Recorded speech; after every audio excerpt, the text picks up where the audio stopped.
ಇವುಗಳನ್ನು ಯಾರಿಗೂ ದಾನವಾಗಿ ಕೊಡಬಾರದು. ಇದರಿಂದ ಲಕ್ಷ್ಮೀ ದೇವಿಯು ನಿಮ್ಮ ಮನೆಯನ್ನು ತೆರೆಯುತ್ತಾಳೆ. ಎಚ್ಚರ.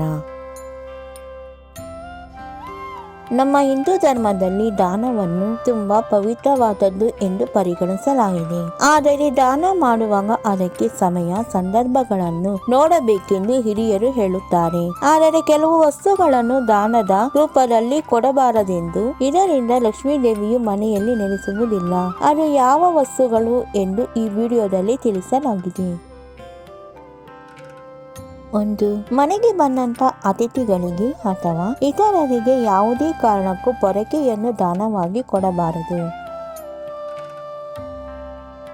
2.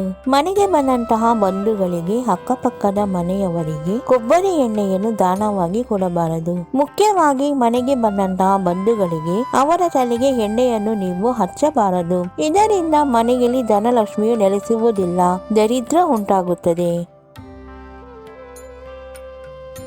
3. ಚೂಪಾದ ಹರಿತವಾದ ವಸ್ತುಗಳನ್ನು ಅಂದರೆ ಬ್ಲೇಡ್, ಮೊಚ್ಚು, ಕೊಡ್ಡಲಿ ಇನ್ನು ಮುಂತಾದವುಗಳನ್ನು ಯಾರಿಗೂ ದಾನವಾಗಿ ಕೊಡಬಾರದು. ಇದರಿಂದ ಇವರಿಗೆ ದುರದೃಷ್ಟವನ್ನು ಎದುರಿಸಬೇಕಾಗಿ ಬರಬಹುದು. ಗಂಡ ಹೆಂಡತಿಯರ ನಡುವೆ ಜಗಳಗಳು ತೀವ್ರವಾದ ಮಟ್ಟಕ್ಕೆ ಏರುತ್ತದೆ. 4. ಕೆಟ್ಟಂತಹ ಆಹಾರವನ್ನು ಇತರರಿಗೆ ನೀಡಬಾರದು. ಇದರಿಂದ ಕೋರ್ಟಿಗೆ ಅಲೆದಾಡುವ ಸಂದರ್ಭವನ್ನು ಎದುರಿಸಬೇಕಾಗಿ ಬರಬಹುದು ಅಥವಾ ನಿಮ್ಮ ಹತ್ತಿರ ಇರುವಂತಹ ಹಣವು ಖರ್ಚಾಗುವುದು ನಮಗೆ ತಿಳಿಯದ ಹಾಗೆ ಸಮಸ್ಯೆಗಳು ಎದುರಾಗುತ್ತದೆ. 5. ಅರೆದಂತಹ ಬಟ್ಟೆಗಳನ್ನು ಅಥವಾ ಒಡೆದ ವಸ್ತುಗಳನ್ನು ದಾನವಾಗಿ ಕೊಡಬಾರದು. ಹೀಗೆ ಕೊಡುವುದರಿಂದ ಮನೆಯಲ್ಲಿ ದರಿದ್ರ ಉಂಟಾಗುತ್ತದೆ. ಆದ್ದರಿಂದ ಇಂತಹವುಗಳನ್ನು ಯಾರಿಗೂ ಕೊಡದ ಹಾಗೆ ಎಚ್ಚರ ವಹಿಸಿ.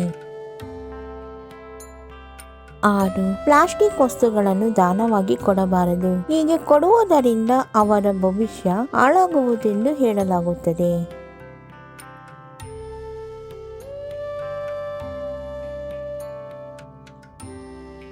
ನಮ್ಮ ವಿಡಿಯೋ ನೋಡಿದ್ದಕ್ಕಾಗಿ ತುಂಬಾ ಧನ್ಯವಾದಗಳು ಸ್ನೇಹಿತರೆ. ನೀವಿನ್ನೂ ನಮ್ಮ ಚಾನೆಲ್ ಅನ್ನು ಸಬ್ಸ್ಕ್ರೈಬ್ ಮಾಡಿಲ್ಲವಾದರೆ ದಯವಿಟ್ಟು ಈಗಲೇ ನಮ್ಮ ಎನ್ಎಸ್ ಯೂಸ್ಫುಲ್ ಮಾಹಿತಿ ಚಾನೆಲ್ ಅನ್ನು ಸಬ್ಸ್ಕ್ರೈಬ್ ಮಾಡಿ, ಬೆಲ್ ಐಕಾನ್ ಮೇಲೆ ಕ್ಲಿಕ್ ಮಾಡಿ, ನಿಮ್ಮ ಸ್ನೇಹಿತರಿಗೆ ಶೇರ್ ಮಾಡಿ. ಎಲ್ಲರಿಗೂ ಈ ಮಾಹಿತಿ ತಲುಪಲಿ. ಮುಂದಿನ ವಿಡಿಯೋದಲ್ಲಿ ಸಿಗೋಣ.